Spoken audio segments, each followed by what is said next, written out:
Sanibona, phinde nginibingelele nje namhlanje ngalolu suku, ngaleli hora, ngalo mzuzu. Kuhlezi nje kwenkulu nemangalisayo nemnandi intokozo ukuthi sihlangane ngamazwi kababa ohlala ekhaya ezulwini.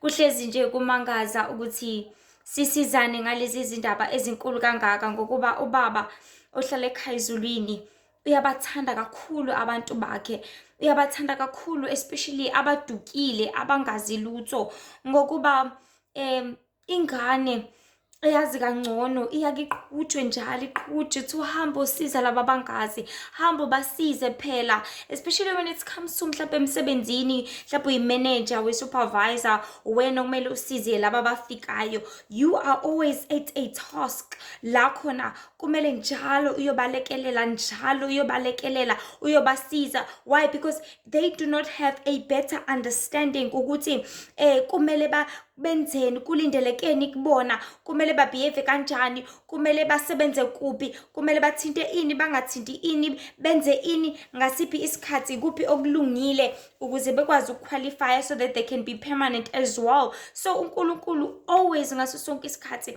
ezama imizamo ukuthi asondele kubona bonke abantwana bakhe, to teach them each and everything ekumele bayazi ngaye uNkulunkulu odalile izulu nomhlaba, kumele bayiqonde ngaye ubaba ohlala ekhaya ezulwini ukuthi kumele bazisize kanjani, kumele baziphulukise kanjani, kumele baphile kanjani, yini ezobasiza, yini ezobelapha, ngoba ziningi kakhulu izinkinga esibhekene nazo lapha emhlabeni, kuningi kakhulu okusehlelayo each and every day. And the more isikhathi sihamba, the more izinto ezimbi zanda lapha emhlabeni, the more izinto zenzeka, the more ububi banda, the more kwenzeka izinto ezingekho right, and that is the more umoya kaNkulunkulu ulibele usuka lapha emhlabeni, ulibele usuka kubantu ngaso sonke isikhathi, ulibele usishiya lapha emhlabeni.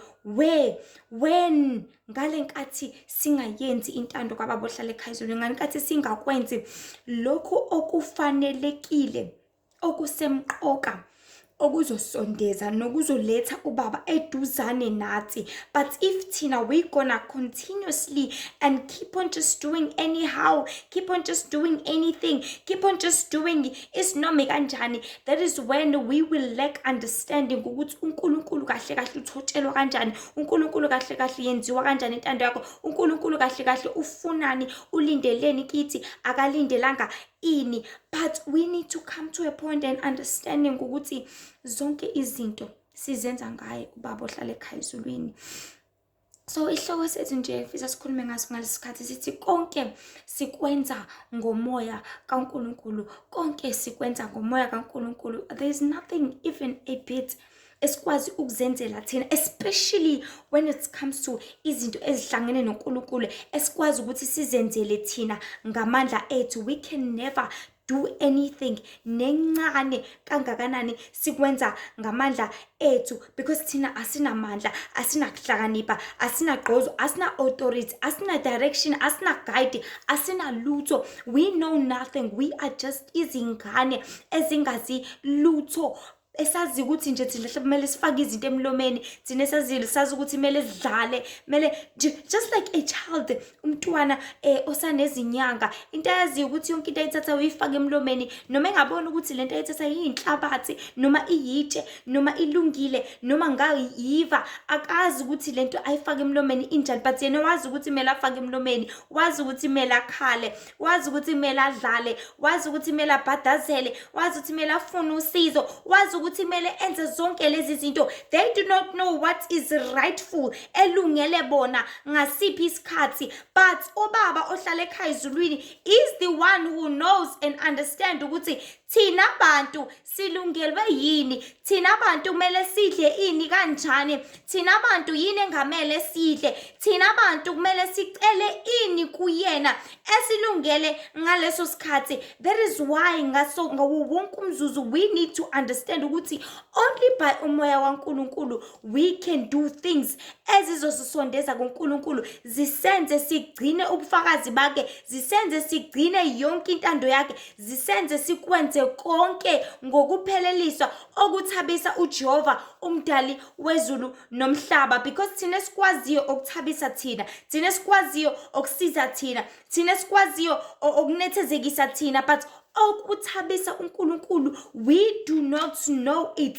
Only with umoya wakhe ongasisiza ukuze sikwazi sikuqonde lokho kuthabisa ubaba ohlala ekhaya ezulwini, ebese siyakugcina sikwenze ngendlela ethabisa yena njengokusho kwakhe nangeziyalezo zakhe. So as I was saying ukuthi isihloko sithi konke sikwenza ngomoya kaNkulunkulu, konke sikwenza ngomoya kaNkulunkulu. So isikhathi esiningi abantu bake bacabanga ukuthi ukukhuleka, ukufunda izwi, ukuzila nokunye nje kuyazenzakalela lapha emhlabeni, kanti cha, never on any day izinto ezijule kangako zizenzakalele.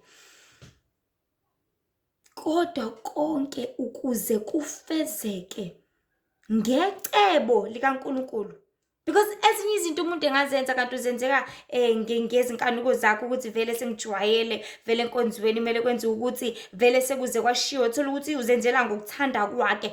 Mina ngikhuluma ngento eyenziwa ngokuyalezo uNkulunkulu, ngecebo lakhe, ngentando yakhe nangendlela ethabisa yena. Only when you can do that, ungayenza ngomoya wakhe kuphela, okuqondisayo, okusizayo, okusibekelayo, okugudlisayo, okuyalayo, ukutshele each and everything, each and every aspect that is important to uNkulunkulu afuna ukuthi ifezeke ngaleso sikhathi, because uNkulunkulu uyazi ukuthi imuphi umyalezo odingwa abantu ngasiphi isikhathi. uNkulunkulu uyazi ukuthi ubani olambele ini ngasiphi isikhathi. uNkulunkulu knows ukuthi mase kuzophela inyanga usushodelwa izishebo, and uNkulunkulu knows ukuthi uluphi usize amele aliprovide ukuze ukwazi ukuthola amazambane wena, ukwazi ukuthola utamatisi, ukwazi ukuthola iklabishi, ukwazi ukuthola okudingayo. He is the one who understands what is it that you need at what time, ngawuphi umzuzu. So wenza isiqinisekiso sokuthi njalo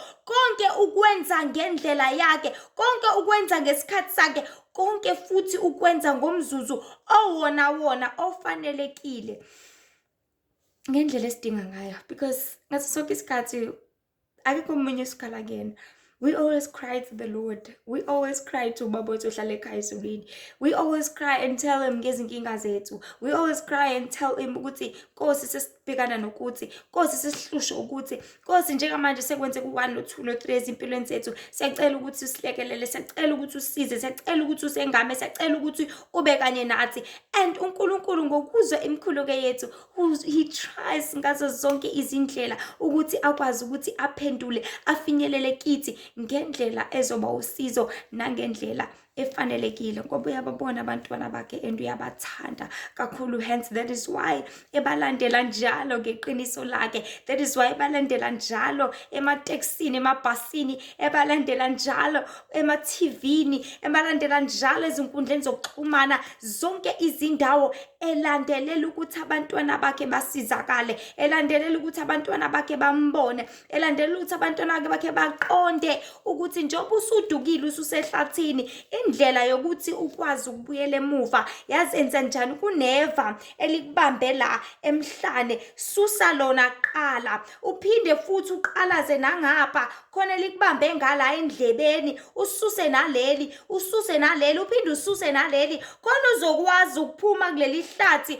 osuthe wangena kulona, khona uzokwazi ukuphula ukuthi ungabashiye, ukwazi ukuthi uphulukiswe kuloko osubambelele kona, ukwazi ukusuka kule nkohliso osungene kuyona, wahlala wagxila, wangabona ukuthi uyakhohliswa, wanganaka ukuthi usenkingeni, wangabona ukuthi ngiyeke njengamanje akusenzeki ngendlela efanelekile. Only the Lord will come and tell you ukuthi na into ekubambile, nali ibhambe likubambile, nangu umuntu okubambile, na into ekudukisile kwaseqaleni. Uma ungasusa lento nje kuphela uzoba right. Uma ungasusa lokhu nje kuphela uzokwazi ukuthi uphulukise ubuyele endleleni kaNkulunkulu, because uNkulunkulu ukudinga ebukhoneni bakhe, because uNkulunkulu ukudinga wenza intando yakhe, because uNkulunkulu ukudinga endlini yakhe, futhi udinga ukubona embusweni wezulu ngoba akathandi kubhubhe ngisho yedwa. That is why namhlanje ubaba uhlala ekhaya ezulwini esasibekezelela kangaka, esasisiza kangaka,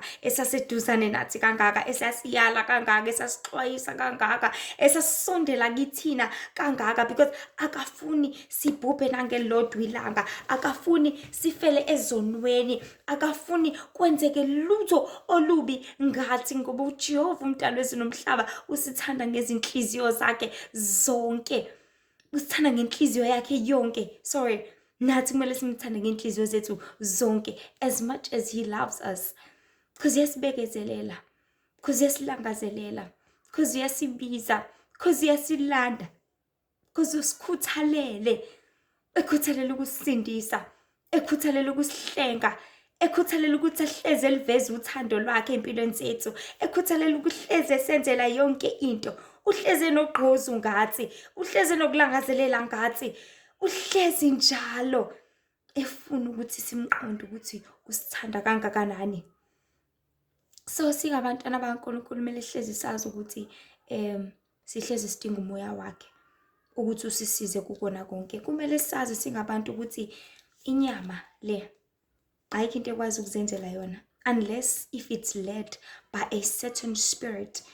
Mangisho njalo, I am excluding izinto zenyama like chores, like ukuwasha, uklina, ukupheka. I'm excluding zonke lezo zinto because izinto vele ezi-general ezidingwa inyama, ekudinga ukuthi uzenzele zona. Inyama ngeke uzihlezi ugqoke into eyodwa engcolile njalo, ngeke uzuhlezi udle isitshene esingcolile ezodinga ukuthi usiwashe, angeke uzuhlezi uhlala ungagezile uzohlezi kumele ukuthi ugeze. Izinto ezi-general I'm excluding them, angiyibali lapho, because izinto vele ezi-general ezinziwana nombani ongakholwa uyakwenza lokho, ukholwa uyakwenza. Everyone is out to do those things because izinto ezi-general. So kodwa ngifuna ukuveza noma ngikhulume kakhulu ngesizathu sokuthi nanamhlanje sisakwazi ukuvuka. You know the reason why you still nanamhlanje kulesi sikhathi sobunzima, kulesi sikhathi sobugcina, kulesi sikhathi sezinhlupho, kulesi sikhathi seyikhathi sokugcina lapho khona izinto zenzeka kakhulu nakangaka lapha emhlabeni, but usakwazi ukuthi uvuke uhambe uye enkonzweni, usakwazi ukuthi usukume ufunde izwi lakho. It is umoya kaNkulunkulu that can lead you to that direction kahlehle. It is umoya kaNkulunkulu that is leading you to that direction. You're not just doing it ngenxa ukuthi uyathanda, ngenxa ukuthi uyakwazi. Hello, you do not have amandla okwenza lokho. I promise you awunawo amandla.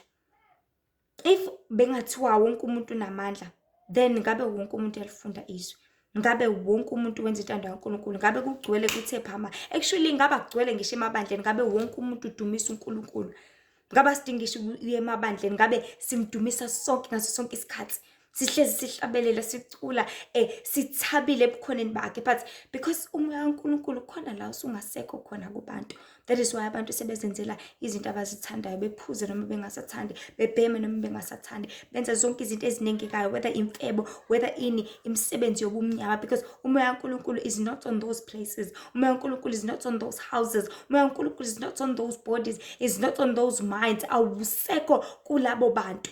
But you know, if you can still do something ehlangene noNkulunkulu, uhlangane noNkulunkulu, ubumbane naye, usakwazi ukukhuleka, then umoya kaNkulunkulu is still beside you. Usakwazi ukuthi uzile ukudla. That's the hardest thing, especially manje kule khathi okugcina ukuhlala ungadli. It is the hardest thing, iyona into enzima ukudlula zonke. It is because umoya kaNkulunkulu usaseduzane nawe.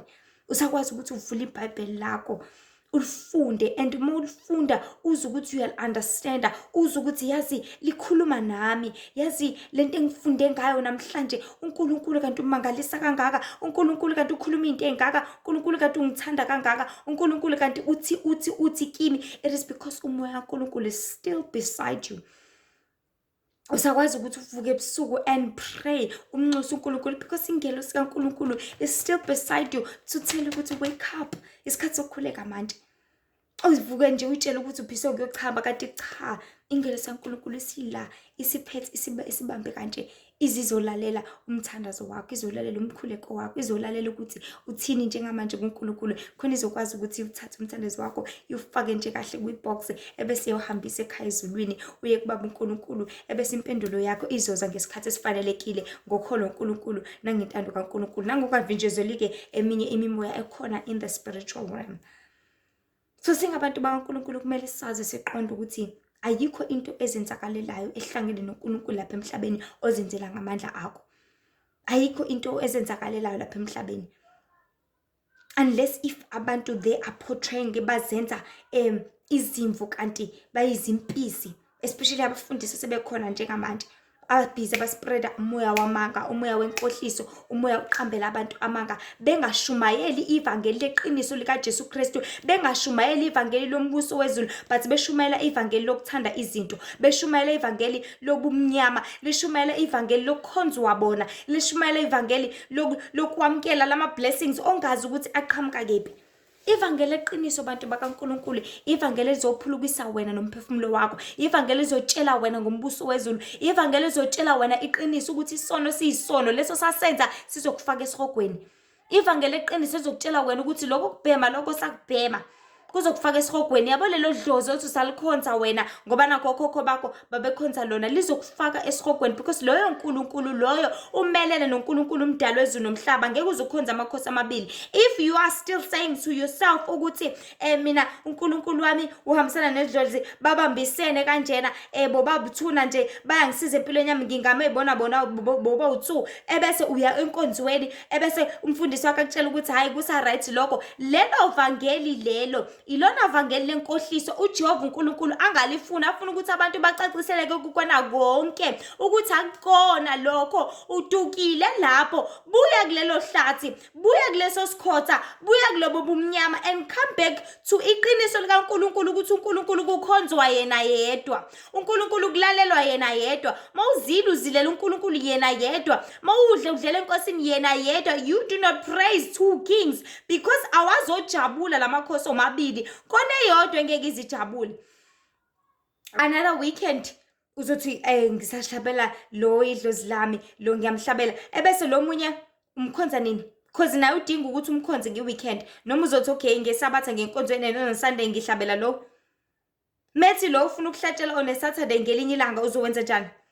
You can never praise two kings, you can only praise one. Only the truth of uNkulunkulu, iqiniso langampela, will come and tell you directly okudinga umphefumulo wakho ukuze uthole ukuphulukisa kweqiniso kwangampela okuvela kuJehova umdali wezulu nomhlaba, hayi lamakhosi agcwele lapha emhlabeni ahlezi eluthekisa elahlekisa, ebese people think ukuthi bahamba ngomoya kaNkulunkulu besazikhohlisa, besabambile izinto zabo zenkohliso zamanga ezinengekayo ngaphambi kwaNkulunkulu uJehova umdali wezulu nomhlaba.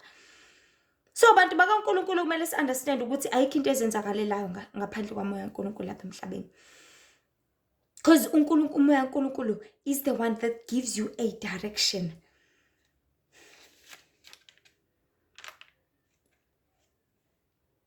It's like umzali mesakhona ekhaya, uyena okwazi ukuthi akhumbuze ingane ukuthi hayibo isikhathi sokupheka manje, hayibo isikhathi sokuklina manje, hayibo washana izitsha njengamanje, hayibo enzani ukuthi njengamanje. Sorry, what is this? Uyena okwazi ukuthi abakhumbuzise, sorry I think uVaseline lo. Uyena okwazi ukuthi abakhumbuzise abantwana bakho ukuthi asenzeni ukuthi manje, kwenzeka ukuthi manje, because umuntu omdala uyena ounderstandayo into ebalulekile ngesikhathi okuyiso, ngesikhathi esifanelekile. But emakhaya la bangasekho khona abazali, mhlawumbe umzali abazali sebashona baba u2, maybe they were involved in a car accident bavele bashona baba u2, kwasala ingane mhlawumbe the oldest thina let me say ina 16 or ina 15, ezilandelayo zino 9 zino 5 zino 2, and then lo mdala if engayazi responsibility yakhe, engawazi umsebenzi wakhe, engazi ukuthi kumele atshele labo ukuthi enzani 1 no 2 no 3, engazi ukuthi kumele abashayele umthetho, engazi ukuthi kumele bakhumbuze ama-rules, kuzobeka amagida azibethele, kuzobeka amachanca, kuzobeka phuma angene, umuntu enze njengokuthanda kwakhe nanjengokubona kwakhe nanjengokubona ku-right for yena ngesikhathi esithandwa nguye nangomzuzu wakhe, whether kuhle noma kubi, kunesidingo noma kunasidingo. So ikhaya kanjalo kusuke sekuyibusela nje, sekwenziwa isinoma kanjalo because umzali akasekho lo understandayo ukuthi this is important, this is less important, this is what needs to be done. Lokhu akudingeka ukuthi kwenziwe, lokhu kuzolimaza, lokhu kuzosiza, lokhu kuzokwakha, lokhu kuzobhidliza. So lapha emhlabeni umoya kaNkulunkulu is still there, ukwazi ukusikhumbuza ukuthi hayibo nasi isikhathi sokukhuleka, nasi isikhathi sokuzila ukudla, nasi isikhathi sokwenza u1 no 2 no 3. It is still there to come and help us singabantwana bakaNkulunkulu ukuze senze intando kaNkulunkulu ngaso sonke isikhathi ngendlela efanelekile ngokumlalela. But there will come a time lapho khona umoya kaNkulunkulu uzobe usungasekho lapha emhlabeni, so bese kuzenzela umachanca nanoma yini umuntu athanda ukuyenza, njengaseGomora naseSodoma babezidlwengulela abantu ngokuthanda kwabo. Mawuthanda ukulala nengane ena5 years wawuthanda ukulala nayo isinoma kanjani, mawuthanda ukwenza nanoma yini ulwenza ucansi phambi kwabantu wawulenza, wawenza njengokubona kwakho nangokuthanda kwakho, because umoya kaNkulunkulu was drawn ngaleyo ndlela. In that place wawusungasekho at all. That is why uNkulunkulu wathi eseletha isandla sakhe ethumela lezi zingelosi wayezobhubhisa iGomora neSodoma, because vele kwasekwenzeka izinto ezinengekayo kuleya ndawo, ezinyanyekayo futhi ngaphambi kobuso bukaNkulunkulu. And we must know and understand bantu baNkulunkulu ukuthi that time is coming as well. Leso sikhathi siyeza lapha emhlabeni whereby everyone uzobe senza ngokuthanda kwakhe, everyone uzobe senza ngokubona kwakhe. And siphile isikhathi lapho khona we can all see ukuthi umoya kaNkulunkulu is being drawn each and every day lapha emhlabeni. We can all see ukuthi uthando lokulangazelela ukuya ezinkonzweni liyaphela kubantu. We can all see ukuthi iBhayibheli usulidlula nje esitolo kube ngazuthi it's just incwadi nje engenasidingo. We can all see ukuthi ukuzila ukudla it is something abuse engaka, such a tragic thing. Ukuyigeza emfuleni ubanda kangaka, especially nje ukubusika nje manje ema amanzi abandayo. But ekugcineni kosuku these things ngokuyihlanganisa ngokuzenza zonke they help you ekugcineni kosuku, because you are the one that get cleansed ngaphandle nangaphakathi, so that uzokwazi ukulalela uNkulunkulu. You are the one that gets to be at a connection with uNkulunkulu ngale nkathi uzilile, ukwazi ukuzinxusela, ukwazi ukuba kwi-covenant noNkulunkulu. And you get to be a point whereby you get the light of uNkulunkulu ngokufunda izwi kaNkulunkulu, but then you get to connect with uNkulunkulu ngokumcela zonke izinto, ngokuguqa ukhuleke. But if zonke lezi zinto nongaya enkonzweni, because enkonzweni that is when you get to be kwi-relationship, uhlale nomndeni, ngoba mawuhleli nebandla it's like you are with your family. Mawuhleli nabazalwane you are with the people enithandana ngothando lweqiniso, lolo baba ohlala ekhaya ezulwini, ingale nkathi nibumbana, ingale nkathi nisizana, ingale nkathi nakhana, nivuselelana, nikhulekelana, nenza yonke into showing yourselves uthando lwasekhaya ezulwini. But if njengamanje zonke lezo zinto zizobukeka njengezinto ezingenasidingo, zizobukeka njengezinto ezinesicefe, zizobukeka njengezinto ezinengekayo, zizobukeka njengezinto omele uyishaye indiva, omele uyithathe mawuthanda, omele mongayithandi uyiyeke kanjalo, that is when umoya kaNkulunkulu uzobe usungosekho lapho kubantu, because sebezenzela umathanda. Ngithi sebenza ngokubona kwabo nangokucabanga kwabo. But ekugcineni kosuku lezi zinto zisabalekile. Ekugcineni kosuku konke kusanesidingo. Ekugcineni kosuku konke kusasiza wena. Because by the end of the day you are the one that's need uNkulunkulu eduze kwakho. You are the one that need the light. You are the one odinga ukuphulukiswa kuyona yonke imoya. You are the one odinga usizo ezimpini zonke ezikhona lapha emhlabeni. You are the one odinga ukuhlengwa kukona konke. Uwena okudingayo konke lokho.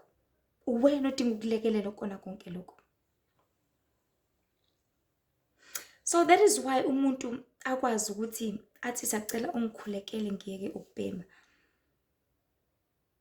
Because only umoya kaNkulunkulu comes and help ngampela. And I want to promise you, people of God, ukuthi umoya kaNkulunkulu does come and help you.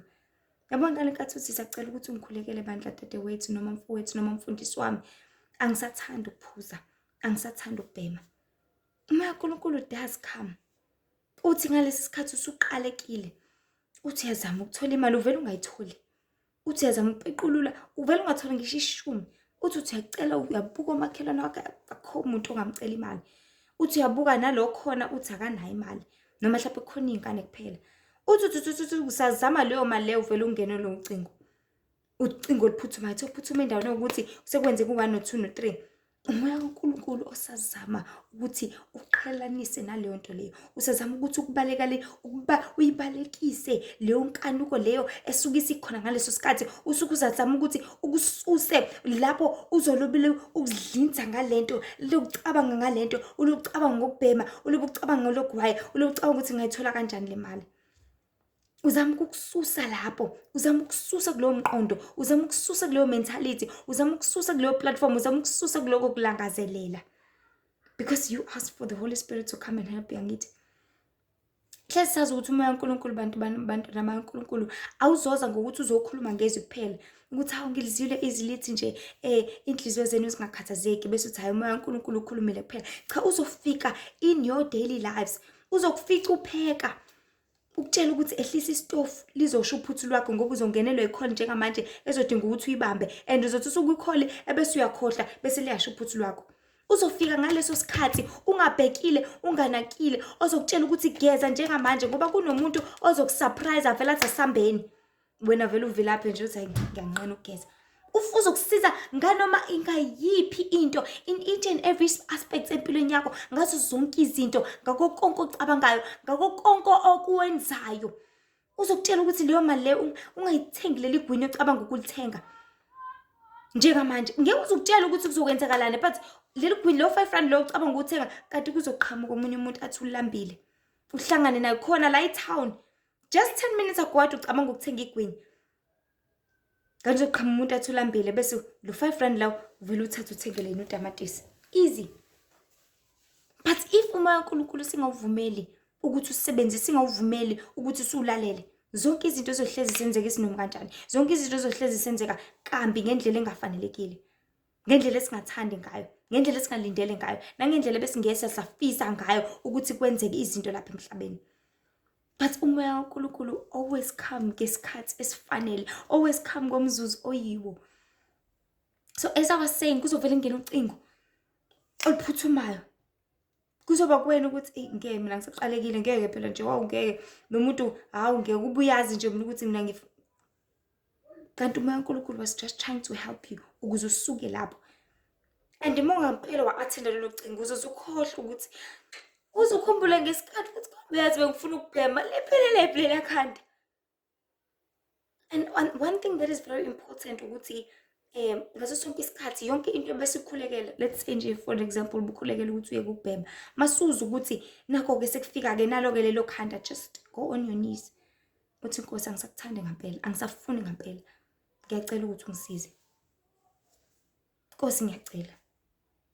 And uNkulunkulu ngeke azakuyeke kanjalo ngoba uyakuthanda ulapho, uyathanda ukukusiza futhi uyathumela umoya wakhe ukuthi uzokusiza lapho khona. But udinga wena ukuthi uvumele, udinga wena ukuthi uwamkele, udinga wena ukuthi uqhelise yonke into ukhona uzohlala kuwena, uzokuphulukisa, uzokusiza kukona konke. Udinga wena ukuthi uqine. Unfortunately abanye bayaye bawulwise kakhulu umoya kaNkulunkulu ngenkani. Nilo ngale nkathi unenkani umoya kaNkulunkulu sabathe ube nenkani, ungayithengi leyo nto ube nenkani. Uthi usabathe mhlawumbe ubufuna uke endaweni ethize, umoya kaNkulunkulu ungayi lapho. Uzokhohlwa ngisho imali yokugibela, uthi uyafika eTaxini awe ngikhohlwe imali, ngikhohlwe isikwama. Ukhumbula ukuthi yazi kodwa ngithe ngivuka ekseni bekunomuzo ukuthi ngingayi indawo. ukhohlwe imali ubuyele emuva uphinde uyilanda uphinde ugibele futhi. Ivele iteksi ihambe nawe isikhathi eside uze ube late. Phinde futhi kwenzeka ama-scenarios amaningi uma uNkulunkulu ulibele uzamile but ngenkani yakho uzogcina usukuyekile uhambe ngenkani because unenkani angithi. And ugcina ukutshela futhi yazi into engiyithanda ngoNkulunkulu, he even uses abantu who are going to tell you the truth because uNkulunkulu usukazi ukuthi kuzokwenzakalani kusasa. uNkulunkulu usukazi ukuthi ukusindisa kwini, usukazi ukuthi ukuhlenga kwini, usukazi ukuthi ukuphulukisa kwini. So uzozama ngayo yonke indlela to use even people zokutshela ukuthi no man ungakwenza ukuthi. Uzoxoxela abantu ukuthi yazi selongivukile nje kwenzeka izinto ezimbi nje namhlanje akutshela umuntu ukuthi hayi wena kumele ulalele nje kuphela, akumele ngabula, akumele ngabonza lento, akumele ngabe uvukile, akumele ngabe uhamba, akumele ngabonza 1 or 2 or 3. Only to find out ukuthi mhlasimpe ntamba manje uzoxingeka nemoto. Kanti uma uNkulunkulu bungafuni ngisho uhambe kwasegcekeni, bungafuni ngisho uphume kwasekhaya lakho because there was something ebizokwenzeka. Umoya kaNkulunkulu, umoya kaNkulunkulu. So omunye acele kuNkulunkulu ukuthi amsize ngokuzila ukudla. Athi eselambile umoya kaNkulunkulu ube naye uzame ukuthi umenze abe matasa something. Umkhumbuze ukuthi ayibo awashile yazi ayinile. Avela abe nenkani umuntu athi awungeke phela ngize ngiayine mina kuqala ngizilile, oqala mina ngikhathele, oqala ngidlile. Umoya kaNkulunkulu uzama njalo ukuqhelisa kule ngqondo leyo ucabanga ukuthi kumele ngabe ngiyadla, kule ngqondo ucabanga ukuthi kumele ngabe ngiyabreaka, kule ngqondo ucabanga because isikhathi asikakashayi, awukakafiki lo yamzuzu ekumele uyibreake ngayo le fasting yakho. Asikakafiki isikhathi esifanele obuwenze ngaso icovenant ukuthi ngizobreaka ngo6, ngizobreaka in 3 days, ngizobreaka in 5 days. Asikakashayi leso sikhathi. So uzama ukuqhubisa umzuzu nganoma ingani. Uzama ukuqhubisa isikhathi ngokuthi mhlawumbe at least take a walk, at least i-commands, at least do something. Uyazama ukuthi ukuthikamezise but abantu bawulwisa athi ngeke phela mina ngikhathele kabi. And the more uhlala phansi uthi ukhathele, the more umoya wamanga uzolobe liqhamuka kwena uthi idla, ukhathele wena idla. Uyawadinga amandla futhi uNkulunkulu akathanda uma ungajabulile, akathanda uNkulunkulu uma unjena. Ngcono udle uzobuye uzile ungcono.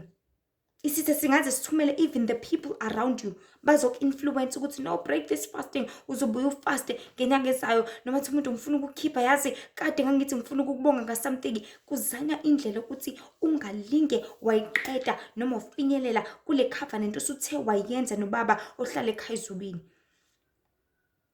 But umoya kaNkulunkulu will come and try and help you ukuthi ukubalekele konke lokhu, ukuthi ubalekele zonke ilingo, ukuthi ubalekele zonke izithikameziso, ukuthi ubalekele yonke into that can make you to break le covenant osuthe wayenza nobaba ohlala ekhaya ezulwini, that can make you to break whatever that you have started noNkulunkulu baba ohlala ekhaya ezulwini.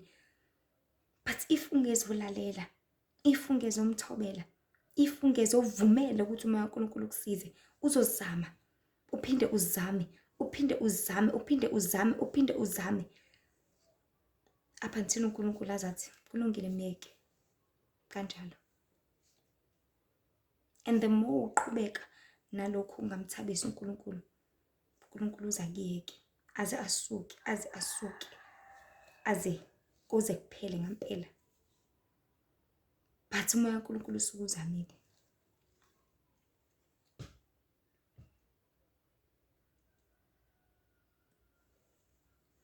Indaba ilahleka kakhulu ekuthenini many people abamqondi uNkulunkulu ukuthi ngomoya wakhe usebenza kanjani kahle hle. Ngoba usebenza ukuzokwenza izinto zibe lula for wena. You know, ufika ngezifiso zakho ezokwenza ukuthi yonke into ibe lula ekuthenini unqobe isono. Yonke into ibe lula ekuthenini unqobe ilingo. Yonke into ibe lula ekuthenini wenze lento obuthanda ukuyenza uze uyiqede. So umoya kaNkulunkulu just comes with a solution to make things easier. Because it is hard for inyama yakho ukuthi vele izile ukudla. It is hard ukuthi uvele utshela umzimba wakho ukuthi cha asidli. but umoya kaNkulunkulu uzokusiza wenza kube lula ukuthi ukwazi ukuyitshela uyicommand inyama yakho ukuthi cha asikwenzi lokho. Because inyama yakho is so used to ukuthi every Friday we are going to that yardini, siya kwaMax, siya kuphi kuphi. But umoya kaNkulunkulu uzokwenza kube lula ukuthi ungayi lapha ngokuthi wenza ukuthi ungabi nayo imali ukuthi uye lapha. Umoya kaNkulunkulu uzokwenza kube lula ngokuthi enzele abangani bakho abazohlezi bekulutha ifoni yakho ngcono icime bethi bezama ukukufonela bangakutholi ukuze ngabi lula ukuthi mabetshela bethi asambeni na imoto sesiyitholile kungabi lula. So wenzela wena kube lula ukuthi usinqobe lesisono ongasasifuna empilweni yakho. Uzokwenza izinto zibe lula for wena. Because it is hard. Uyazi uNkulunkulu ukuthi kunzima kangakanani ukuthi uyeke lento. Uyazi uNkulunkulu ukuthi kunzima kangakanani ukuthi ukwenze lokhu. Uyazi uNkulunkulu ukuthi ufuna kangakanani. Uyazi uNkulunkulu ukuthi ulangazelela kangakanani ukusinqoba lesisono. Uyazi uNkulunkulu ukuthi ulangazelela kangakanani ukushiya yonke lento. But ngomoya wakhe uzokwenza kube lula for wena. Ngomoya wakhe uzokusiza kubona konke. Ngomoya wakhe uzokuphulukisa. Ngoba uyazi ukuthi kunzima kangakanani. Ngoba uyazi ukuthi kuhlula kangakanani lento. Uyazi ukuthi uthikameziseka kangakanani. Uyazi ukwazi konke umdali wezulu nomhlaba. So umoya wakhe uzoqaqa. Umoya wakhe uzopha amandla. Umoya wakhe uzoqinisa. Umoya wakhe uzosindisa. Umoya wakhe uzolekelela. Umoya wakhe uzokwehlula konke. Umoya wakhe uzokuphulukisa. Because the Lord understand how hard it is ukuthi uzenzele lento. The Lord understand how hard it is ukuthi uyiphulukutshele wena ngoba awukwazi vele. Fana nomntwana ongakakwazi ukuhamba. Because the Lord understand ukuthi akakwazi ukuhamba, but kumele afinyelele lapha kulela gumbi. Uzoza umoya kaNkulunkulu uzombamba isandla. Umcathulise. Mengakakwazi ukuhamba at all, umoya kaNkulunkulu uzomqukula umbelethe. Umcathulise, umthwale azafike khona njengomzali oyibeletha ingane esanenyanga. Izikwazi ukuthi igaqa, izikwazi ukuthi ime, izikwazi ukuthi ibambelele ngentonga, izikwazi ukuthi cathu, izikwazi ukuthi ihambe, izikwazi ukuthi igijime, isikwazi ukuzenzela zonke izinto. But umoya kaNkulunkulu comes to help you to make things easier. Because everything must happen. Yonke into kumele ifezeke. Konke kumele kugcine kufezekile ekugcineni kosuku. So what is umoya kaNkulunkulu doing? It is helping. What is umoya kaNkulunkulu doing? It is making life easier. It is making everything to be possible. La ibonakala ngazuthi isi impossible khona. Uzokwenza konke okushisekelayo, okulangazelelayo, okufisayo kube khona. Ngomoya kaNkulunkulu usebenza kanjalo. Ngomoya kaNkulunkulu umsebenzi wawo lo. Ngomoya kaNkulunkulu sithandile ukuthi sipheleliswe ecibeni kaNkulunkulu. Animele sazi ukuthi uyazi umoya kaNkulunkulu uyawenza wawo umsebenzi. Uyidlale yawo indima. And uyakwenza ukuthi kube lula for umuntu. Bese kuya kumuntu ukuthi uyavumela noma uyawulwisa yini. Ngoba yonke into uNkulunkulu uyayiletha. Kuba kwena ukuthi ayithatha yini noma ayidedela. And utshengisa kwalokho bonakala ngeenkanuko zakho. Bonakala ukulangazelela kwakho. Bonakala ngezenzo zakho. Ukuthi uyavumela kuzobonakala ukuthi uyishiya inkanuko. Ukuthi uyawuphikisa uzobonakala ukuthi ugijimele enkanukweni zakho ngenkani. Bonakala ngezenzo zakho ukuthi zisafana, shuthi uyawulwisa. Azisafani, shuthi uyavumela. Ukulangazelela kwakho, shuthi uyavumela. Ungalangazeleli kwakho ukuthi ngeke phela mina ungeke ulibele uzitamatisa uzilalisa nanzonke lezi zinto. Shuthi uyawuphikisa. Kuzobonakala ngokwenza kwakho ukuthi umoya kaNkulunkulu lo ucelile ukuthi uzokulekelela uzosiza umitha halfway yini. Because akekho umuntu ocela usizo ebese ngamithi halfway. Uzothi uyofuna usizo kumashonisa kodwa ungayi kuyena ucabanga ukuthi uzozizela la.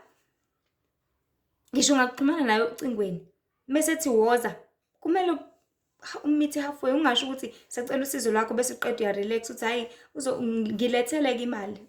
What? Really? Yonke into kumele ayenze yena kahle kahle umashonisa uyena omele akwenze konke? Wena yiphi indima oyidlalayo? Isiphi isenzo osidlalayo to show ukuthi uwena ngampela odinga usizo, to show ukuthi uwena ngampela odinga ukulekelelwa?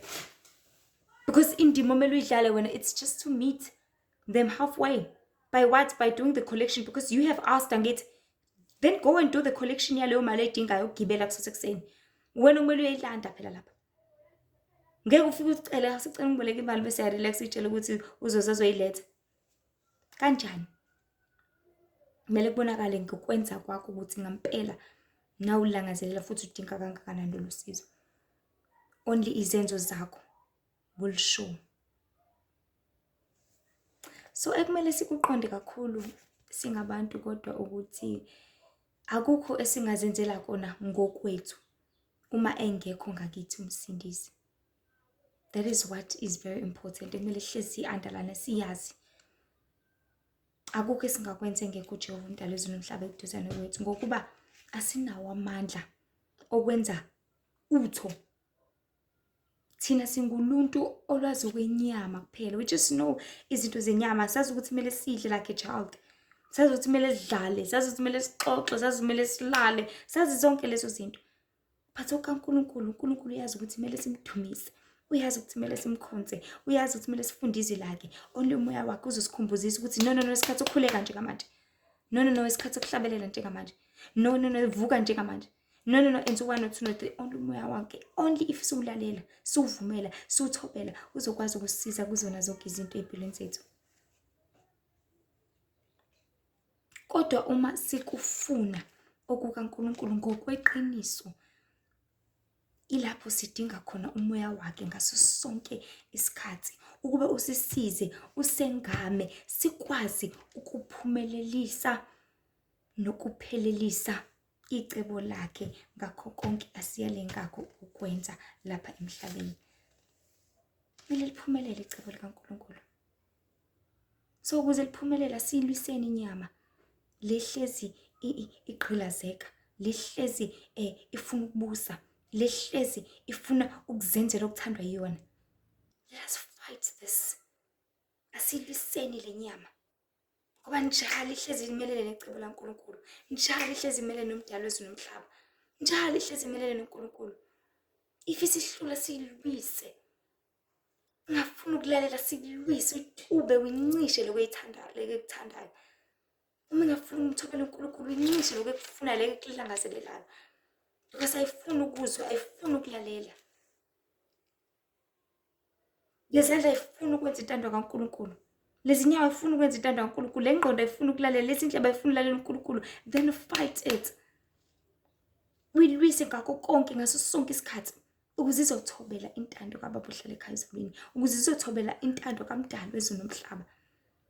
Kuzomela ukuthi uyilwise ngakho konke ngaso sonke isikhathi ize imthobele ngampela uNkulunkulu. Ize yazi ukuthi umoya kaNkulunkulu mawufikile uyalalela, uyathotshela ukuze lizofezeka icebo likaBaba ohlala ekhaya ezulwini. Ngoba imizimba yethu idokotela likamoya wakhe. Imizimba yethu ihlalela ukwenza intando yakhe. Lezi zindebe zihlalela ukushumayela izwi lakhe. Lezi zandla zihlalela ukwenza intando yakhe. Lezi nyawo zihlalela ukugijimela kwamathanda uNkulunkulu. La ethanda khona ukuthi sifinyelele khona. La ethanda khona ukuthi senze intando yakhe. La ethanda khona ukuthi simshisakele. La ethanda khona ukuthi siphelelise icebo lakhe. La ethanda khona ukuthi senze okuthandekayo enkosini. Ngokumkhazimulisa ngaso sonke isikhathi, imihla yonke yokuphila kwethu. So if kusanzima lokho, let us fight this. Let us sitshengise nathi ukuthi simlwela, sifuna ukuthi liphelelise kangakanani icebo lakho, ukuze umoya wakho uzoqhubeka uhlale kithi, ukuze umoya wakho uzoqhubeka uvame kithi, ukuze umoya wakho uzoqhubeka usibuse ngaso sonke isikhathi. So okubi kakhulu kodwa abantu bakaJehova ukuthi siphila ekhathini zokugcina njengamanje. Izikhathi zobunzima lapho khona umoya kaNkulunkulu uyaphela kakhulu kubantu. That is why abaningi abasenandaba nokuya enkonzweni like I said. That is why abantu abaningi abasenandaba nokufunda izwi like I said. That is why abantu abaningi abasenandaba nokudumisa like I said. That is why abantu abaningi abasazili. Like I said, ukuthi babona ngazuthi bubugqila leyo nto ukuyithwalisa kanzima. Kanti kona ukutuba inyama kwenza ukuthi umoya kaNkulunkulu ukwazi ukuthi udwele uhlale kuwena. Kona ukwazi ukusiza inyama ikhumbule ukuthi hayibo sihlalela ukwenza intando kaMdali, sihlalela ukwenza intando kaBaba ohlala ekhaya, sihlalela ukwenza intando kaNkulunkulu, sihlalela ukulalela uJehova, sihlalela ukuthobela yena. Ngahlezi inyama inamandla ngaso sonke isikhathi. Ngoba namandla ayo inamandla ukwenza intando yawo. Inamandla ukuyisebenzela yona. Inamandla ukuyishisekela yona. Inamandla ukuthi mayigodola yona mele ifudumale, mayilambile yona mele idle, mayikhanukela ukuthi mele ikuthole, mayifuna ukuthi mele ikuthole. Inamandla ukugijimela esonweni le nyama le. Inamandla ukugijimela ebubini le nyama le. Inamandla ukwenza ukuthandwa yona le nyama le. Which is very unfortunate ukuthi sisiphila esikhathini esinjalo njengamanje. Which is very unfortunate sisiphila esikhathini sobumnyama obukanjalo njengamanje. Lobo ungamthabisi uJehova udala izulu nomhlaba. Lobo ungamthabisi uNkulunkulu wethu oyingcwele. Lobo ungamthabisi umdali wezulu nomhlaba. Kumele sazi siqonde abantu baNkulunkulu ukuthi abantu abasayenzi intando kaNkulunkulu. And the more abantu bengasayenzi bese ngasamfuna uNkulunkulu kangaka, iyona sign le tshengisa ukuthi umoya kaNkulunkulu is no more emhlabeni. Umoya kaNkulunkulu awusekho, has been drawn and it's been done over and done with. And like I said, the more umoya kaNkulunkulu ugolozela ungafuni, isono libe siqala kancane, sibe lula, siphinde senzeke nangakusasa, siphinde senzeke uma sesujwayele umoya kaNkulunkulu khona. But if abantu bekhulekela benxuselwa kuNkulunkulu, ngale kathi bekwazi ukubuyela endleleni, bekwazi ukubuyela esimeni ukuthi I'm not supposed to be doing this. Akumele ngabe ngenza ukuthi, akumele ngabe ngiphila kanje, akumele ngabe ngenza 1 no 2 no 3, but I'm supposed to be doing this. Kumele ngabe ngenza lentando, kumele ngabe ngicina lo mthetho, kumele ngabe ngenza 1 no 2 no 3.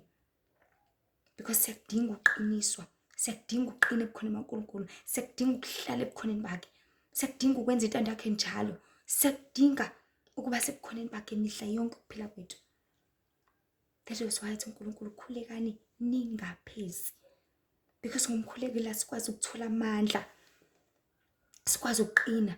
Ngokuzile lapho iminyama sikwazi ukuyikhathaza, ingenze ukuthandwa yona, ingenze ukushisekelwa yona, ingenze ukuthabisa yona ngaso sonke isikhathi. But iyakwazi ukuthi ithobele intando kaMdali wezulu nomhlaba. Ngokufunda izwi, that is when we get the light. Ukuthi hayibo uNkulunkulu uthi, uNkulunkulu siyaleza ngo-1 no 2 no 3, uNkulunkulu usitshela ukuthi nokuthi. Ngokuya enkonzweni, like I said, that is when we get that love, lokho kubumbana, lokho kusizana, lokho kuvuselelana, lokho kwenza intando kaNkulunkulu ngaso sonke isikhathi. So asibuyeleni kuJehova abantu baNkulunkulu. Simnxuse umoya kaNkulunkulu ukuthi ube nathi, simnxuse umoya kaNkulunkulu ukuthi usisize. Sicele kakhulu ukuthi umoya kaNkulunkulu siwulalele, la usisiza khona siwuthobe. Actually sicele kakhulu umoya okwazi ukwehlukanisa. Because ukwehlukanisa is very important. Mangithi ukwehlukanisa ngikhuluma ngokuthi ukwazi ukubona ukuthi nango uNkulunkulu siyangisiza manje, naso isandla sakhe sesiyalulelwa kimi manje, nango uNkulunkulu sekhuluma namanje, nango uNkulunkulu siyangiyala manje, nango uNkulunkulu seduzane namanje, nango uNkulunkulu siyangikhalima manje, nango siyangiyekisa ukuthi, nango siyangisiza ku-1 no 2 no 3. You know, if uNkulunkulu can open people's eyes to that kind of spirituality, people will understand ukuthi uNkulunkulu usebenza kangakanani, usebenza kanjani.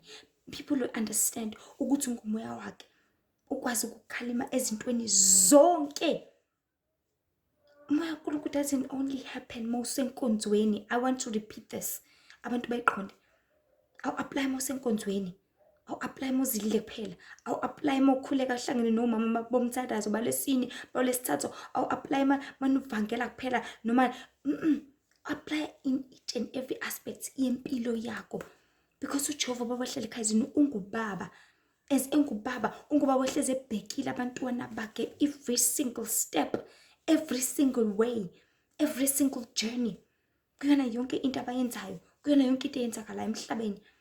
akubheke ukuthi udlani njengamanje, akubheke ukuthi uhamba phi njengamanje, akubheke ukuthi ubukani njengamanje, akubheke ukuthi wenzani njengamanje, akubheke ukuthi udinga uqiniswa kephi, akubheke ukuthi ukhathazeke kuphi njengamanje, ubhekana nayiphi inkinga. The Lord is not only there when you are in trouble. He's also there when you are happy. That is why ethi manijabulile nihlabelele nithokoze manidumisa amahubo 149 and 150. Simdumise njalo uNkulunkulu. Because ngokuthaba kwakho ubonisa ngokudumisa kwakho ukuthi uthabe kangakanani. Because kusuke ingaphakathi lakho.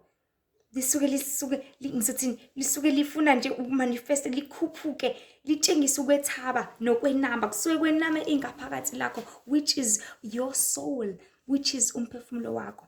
And the more wenamile umphefumulo wakho, ingaleyo nkathi leyo ukwazi ukutshengisa ukuthi sondele kangakanani futhi uxhumene kangakanani noNkulunkulu umdali wezulu nomhlaba.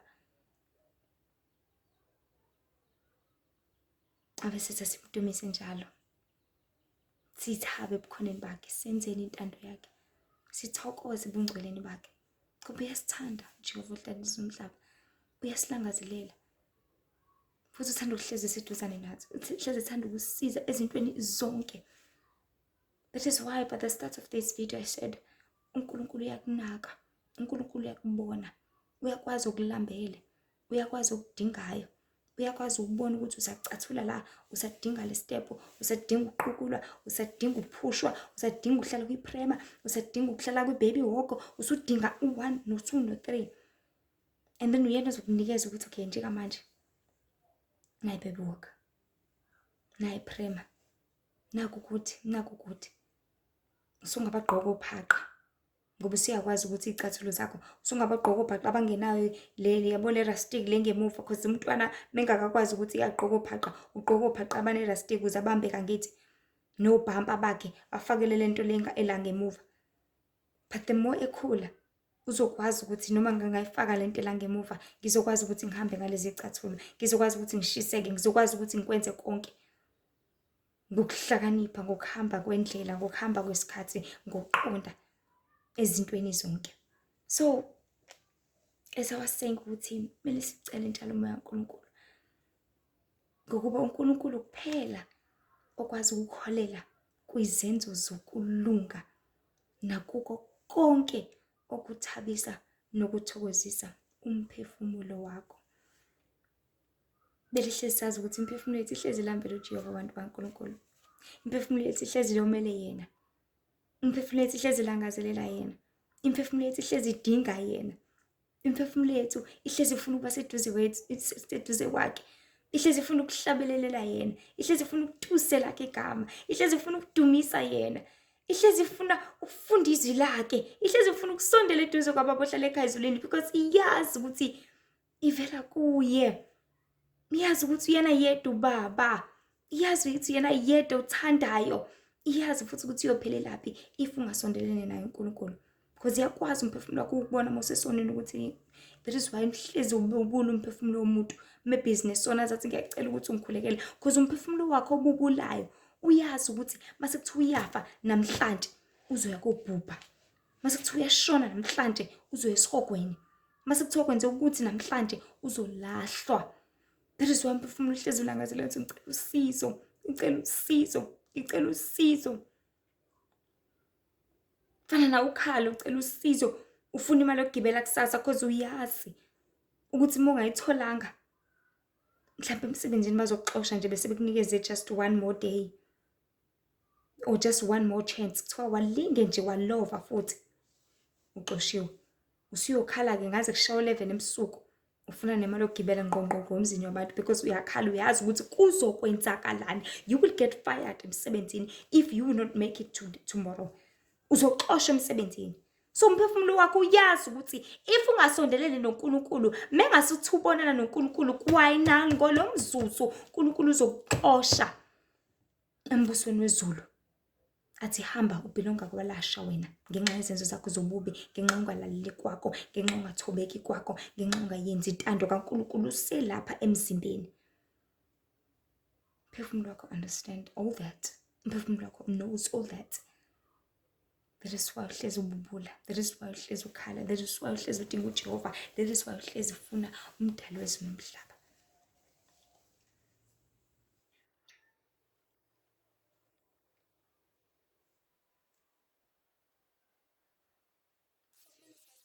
uNkulunkulu ukuthi everything and anything else ekhona lapha emhlabeni ayinasidingo, ayibalulekile.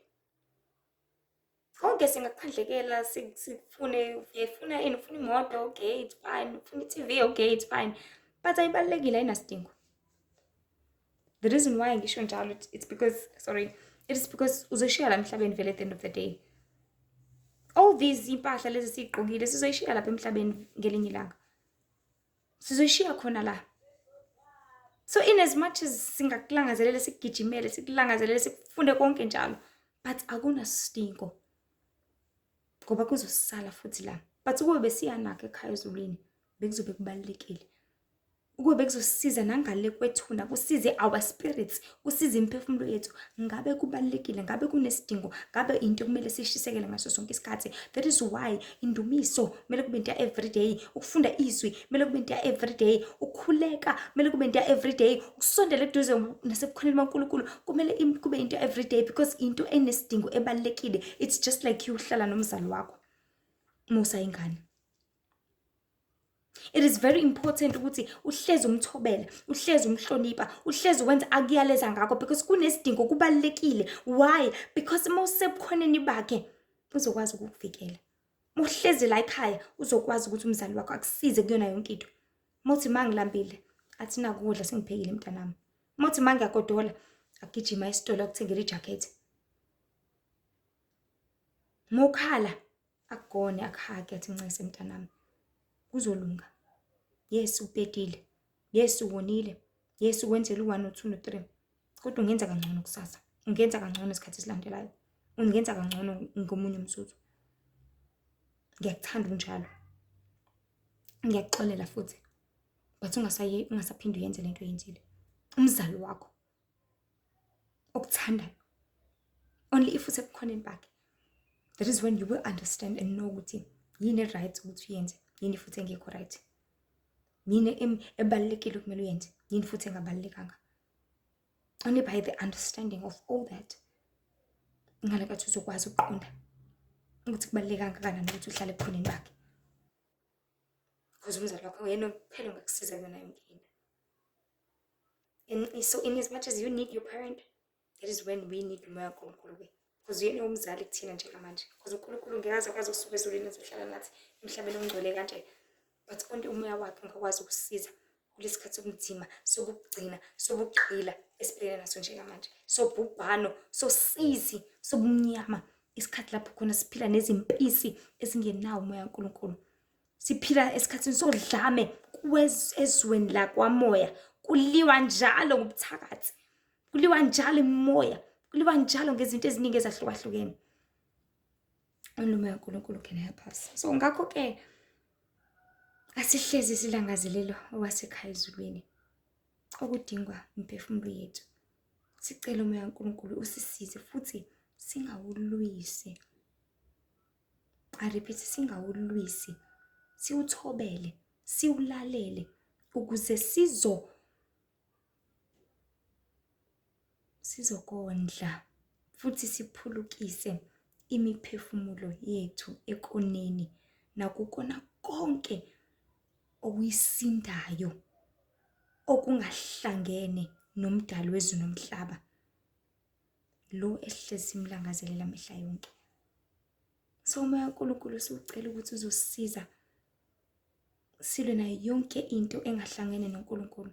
Silwe nayo yonke into ezosenza singalangazeleli uNkulunkulu. Silwe nayo yonke into ezosiqhelanisa noNkulunkulu. Silwe nayo yonke into ezosenza silwe nayo uNkulunkulu. But umoya wakhe uzosisiza silwe nakho konke okulwisana naye.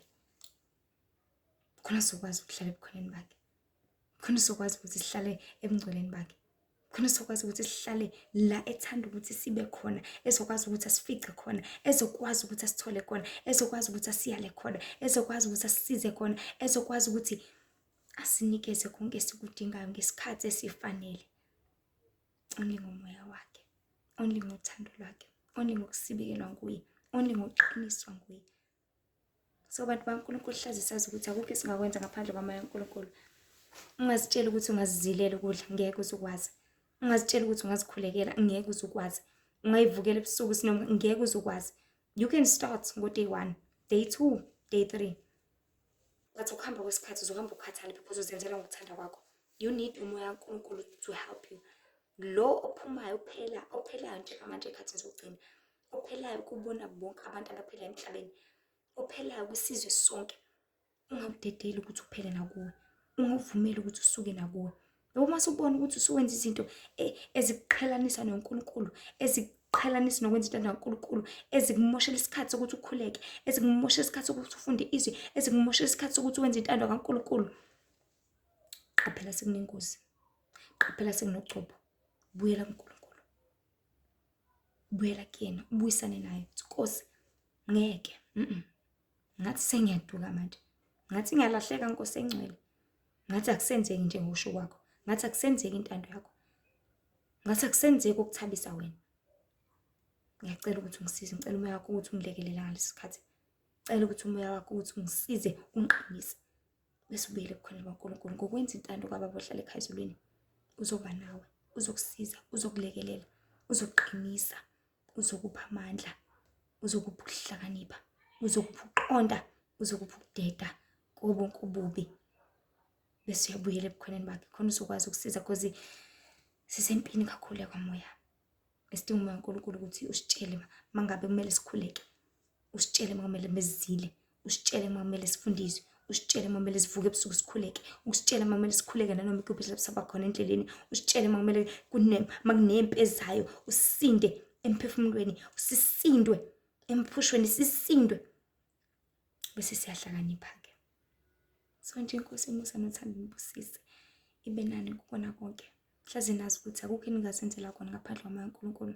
Siwudinga every day, every second, every minute, every hour. Ngoba wona kuphela ongasisiza. Uwona obona zonke izinto lapha emhlabeni, uwona obona konke, uwona ongasiphulukisa, uwona ongasihlenga, uwona ongasisindisa, uwona ongasivezela uthando langempela lweqiniso lasekhaya ezulwini. Nkosi ibe nani nje, ngicela umoya kaNkulunkulu. Nkosi nibusise. Ngakhohlwa ukuthi uNkulunkulu uyasizonda isono, uNkulunkulu uyabuthanda ubungcwele.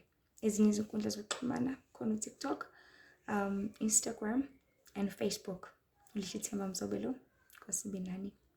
Ngicela ndlulisele imiyalezo nakwabanye bathole ukusizakala nokuphulukisa manje ziphakade. Amen.